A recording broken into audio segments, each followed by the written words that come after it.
Hello, everybody. I'm back for another movie review, and this time I'm going to review one of the more interesting and one of the more, well, let's just say interesting and bizarre is the best way to describe this film that I'm about to talk about. And this film, of course, is Pi. Yeah, pi is in the mathematical symbol, so basically pi, but that's basically the what the film is. Pi is a sort of like an independent psychological thriller film that came out back in 1998 and was the directorial debut of Darren Aronofsky. And basically, Pi is about a man named Maximilian Cohen who is a brilliant mathematician who is just struggling for elusive numerical code. And basically, his ultimate goal is to discover the numerical pattern beneath the stock market. But unfortunately, his search for this elusive code has begun to play and wreak havoc on his personal psyche as he literally becomes more and more, paranoid because he thinks people are out there trying to get the secrets that he personally knows. So basically, you got an aggressive Wall Street firm that's chasing after him, and of course, a Kabbalah sect intent on unlocking the secrets behind their ancient holy texts, since their language literally translates in a way to numbers. So basically, this guy's life is literally centered around numbers. Pretty much. He breeds it, he studies it, he lives it. Literally everything centers around his desperate search for that elusive numerical code. Now, of course, I remember renting this in the video store a long time ago. Actually, I rented it from Blockbuster because the title of the movie is what caught my attention because it's no words. It's just the mathematical symbol, pi. 3.14 to the nth infinity, pretty much. But that's pretty much what the symbol is. So the words pi, it's like I said, that's just it for the. And even on the back cover here, yeah, you can see right there. That's just it.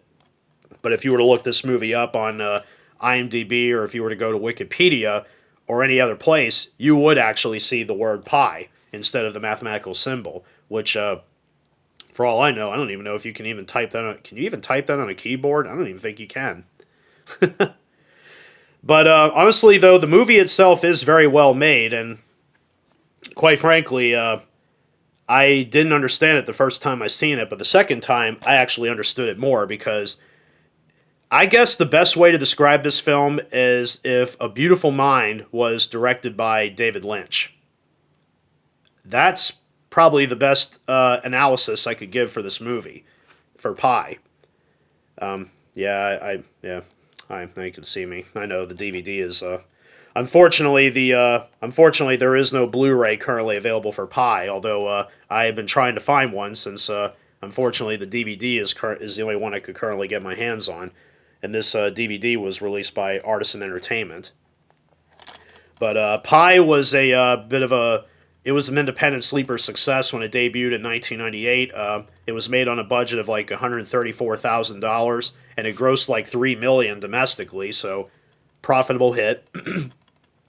It was also it also received great reviews by critics. Currently has an 88% on Rotten Tomatoes. I know I love pointing out those facts. And the other fun fact I found out about Pi is that it was the first movie that you could actually digitally download on the internet at the time. It was the first movie to be available for digital download, which is pretty cool. So yeah, here's the DVD for Pi. It's pretty neat, actually. Like I said before, I know this year actually marks the 25th anniversary of this film, and I've actually heard that A24 apparently somehow either got the rights to the movie, so I think they may be possibly doing a 25th anniversary Blu-ray of the film, which I really hope they do, because this is the only film of Darren Aronofsky's that is currently not available on Blu-ray. But like I said, there are some overseas Blu-rays that are available. There's one by Via Vision, which is an Australian company, but unfortunately it's out of print, so it's hard to get a hold of. So, but there is another Blu-ray, but unfortunately it's a UK release, which means it'll only play on UK Blu-ray players, or unless you got an all-region Blu-ray player, which you obviously can get a hold of, which I currently, unfortunately, don't own. So, nonetheless, I'm unfortunately stuck with the DVD.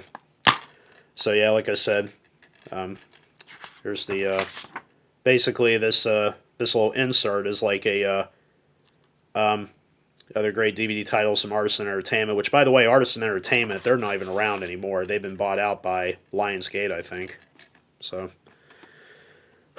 so yeah, here's the DVD. Pretty cool artwork, I have to say. So the video quality on the DVD is actually not bad. The film is presented in a 166x1 widescreen transfer, but unfortunately the image is non-anamorphic, which means unfortunately it will not fit the whole screen. And of course the movie is in black and white, which as I've said, the movie is like as if David Lynch directed A Beautiful Mind, since the first two films David Lynch directed, Eraserhead and Elephant Man, were both shot in black and white. And part of this movie definitely reminded me a bit of Eraserhead because of the black and white feel and the psychological feel that this film had reminded me a lot of that. And also, since it's shot in black and white, I also like how the film kind of gave it being shot in black and white kind of gave it a more of a claustrophobic feel, more or less. And I actually like that. I kind of like that feel. I know there's a lot of people out there who don't particularly care for black and white movies, but they have a special charm to them. And the fact that a lot of movies shot in the past, before Technicolor came around, the only way you could view a movie was watching it in black and white. Before they started, Technicolor came around. And then they started playing around with that idea, and before you know it, now we have a lot of movies in color now.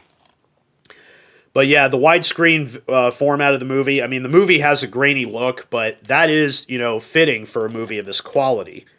So, it's very fitting for the non-anamorphic transfer.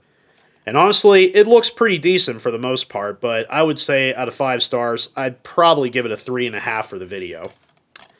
The audio is presented in 2.0 Dolby Surround, which is good. I mean, it's definitely beefy, and I think it sounds better than the movie looks. So dialogue comes out very well, just about everything. Unfortunately, I don't think the DVD comes with, sorry, I was about to say Blu-ray, but I don't think the DVD comes with subtitles. I don't think it does. Although it comes with closed caption subtitles, but that's only if you can access them on the TV, that is. So, but there are no actual subtitles in the DVD track, at least not as I can think of. Artisan Entertainment was notorious for a lot of these DVDs that had no subtitles. So I would say for the audio, out of 5 stars, it gets a 4 out of 5. As for the extras, surprisingly, Pi actually gets a nice little supplemental package here. There's 2 audio commentary tracks to listen to, one with director Darren Aronofsky.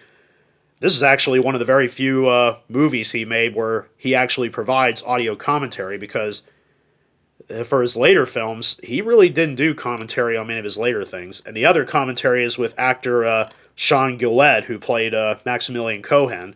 And both commentaries are actually rather interesting to listen to. Darren obviously talks about his past, his experiences that led him to make this movie, him coming up with the concept. Yeah, since he wrote and directed. Usually a movie like this, you'd think it'd be based on something, but apparently no, it wasn't. It was actually, it's as if he came up with the whole concept himself, for Pi, almost. And Sean Gillette talks a lot about, getting into the character, working with Darren, and talking about the story itself. And since he played the lead role, he obviously was involved with a lot of the story and, pretty much getting into the character. So yeah, they're both actually worth listening to. Behind the scenes montage, it's basically behind the scenes stuff that was shot during the film's production. There's also you can watch it with or without audio commentary. The commentary includes Darren Aronofsky and Sean Gillette as they talk about the extra scenes, the behind the scenes stuff that was shot. There's also lost scenes that were obviously filmed but never included for the theatrical release. There's a music video. And of course, there's theatrical trailers, production notes, cast and crew information. So, surprisingly, Pi actually gets a fully loaded special edition release of the movie, which is pretty impressive. This is a rare occasion for Artisan Entertainment because a lot of their DVDs really aren't all that great. But Pi is actually one of the few exceptions where we actually get a pretty solid DVD release of the movie. I would say for the extras, out of 5 stars, I'd probably give it maybe a 4 out of 5. There's actually a nice batch of material to weave through here. Now, I'm definitely going to say this movie is not for everybody. Unless you're a mathematician, this movie is kind of somewhat hard to follow, literally. Because, mathematicians obviously breed and live through numbers. But this guy obviously goes beyond and above and beyond, literally, just searching for that elusive code, which almost completely destroys him. So that's why, in a way, this movie is definitely not for everybody, because there's a lot of people that will probably not get the concept of the film, but I will give the film the benefit of the doubt, because, in a way, I do like these kinds of movies, and this, of course, was the start for Darren Aronofsky. Well, obviously not the first project he made, but this was the movie that began his career as a filmmaker. So, if you haven't had a chance to check this movie out, definitely give it a try. If you're into independent movies like this is actually a good watch. And for 85 minutes, it actually flies by pretty quick. Although it says 1997 on the back here, the movie was actually released in 1998, but it was shot in 97. But overall, yeah, definitely give it a shot. The video quality is not bad, but it's definitely fitting for a movie of this quality. The audio, again, sounds pretty good, and the extras are plentiful. There's actually a great amount of stuff to be found on here. So all in all, this is actually a pretty solid DVD by Artisan Entertainment. Now, until the 25th anniversary Blu-ray comes out, which I'm sure it will soon, I'm hoping that it will, I wouldn't mind picking it up just to complete all of Darren's other films. So, above and beyond, I would say, yeah, give it a watch. It may not be your cup of tea, but you never know. You might actually come out and find it an enjoyable little thriller, and some people may come in out of it and be like, I did not get the movie at all. That's okay. I mean, the first time I seen it, I didn't get it myself. But the second time I seen it, I was like, I actually kind of like the psychological feel that this movie gives. And that's really where it kind of flies in. Yeah, I mean, it does. It's a film that's all about numbers, but at the same time, gotta love the psychological feel it gives to anybody that sees it. So, this concludes the presentation. I hope you enjoyed it. I will continue to do more of these in the days to come. So until then, take care and be safe.